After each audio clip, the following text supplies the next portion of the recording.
Welcome back to the Lakin channel. The Bitcoin dominance chart is repeating a pattern we've seen in the previous market cycle.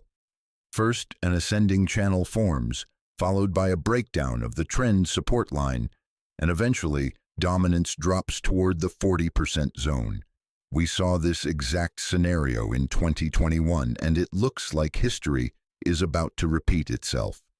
Hype's chart strongly reminds me of Binance Coin back in 2019 to 2020. The price consolidated within an ascending channel for a long time before we saw a massive rally from $10 to $600. HyperLiquid is currently the most popular perp DEX, so I suspect we might see a similar move for Hype. Internet Computer has returned to its 2023 bottom prices.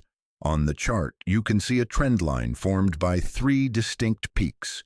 To start a bullish move, the price needs to break out and hold above this trend line.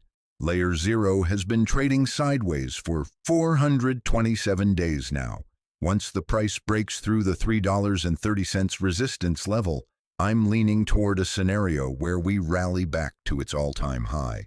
Binance Coin is following a standard structure seen in most altcoins.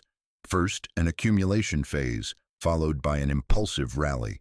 Since the start of 2024, we've already seen BNB's value multiply, and for a new wave of growth to begin, we need to form a new, significant accumulation zone. Thanks for watching, everyone. I wish you all massive profits.